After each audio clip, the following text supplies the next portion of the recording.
Next ನೋಡಿ ಇದೆ. ನಾವು moving on to our today's topic, that is have and has. Have ಮತ್ತೆ has ನಾವು ಇದೆ ಅಂತ ಹೇಳುವಾಗ ಯೂಸ್ ಮಾಡೋದು. ಓಕೆ, ಏನೋ ಒಂದು ಹೊಂದಿದೀನಿ, ಅವನೇನೋ ಹೊಂದಿದಾನೆ, ಈ ರೀತಿ ನಾವು ಪೊಸೆಷನ್ ನ ತೋರಿಸ್ತಿದೀವಿ, ಹೊಂದಿರೋದನ್ನ ಇಂಡಿಕೇಟ್ ಮಾಡ್ತಿದೀವಿ ಅಂದ್ರೆ ಹ್ಯಾವ್ ಮತ್ತೆ ಹ್ಯಾಸ್ ಯೂಸ್ ಮಾಡೋದು. ಹ್ಯಾವ್ ಹ್ಯಾಸ್ಗೆ ಪೊಸೆಷನ್ ವರ್ಡ್ಸ್ ಅಂತ ಕೂಡ ಕರಿತೀವಿ.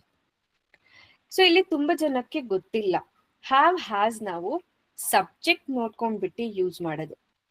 ಸಬ್ಜೆಕ್ಟ್ ಐ ಅಥವಾ ಪ್ಲೂರಲ್ ಆಗಿದೆ, subject I, you, we, they ಇದ್ದಾಗ ಹ್ಯಾವ್ ಯೂಸ್ ಮಾಡಬೇಕು.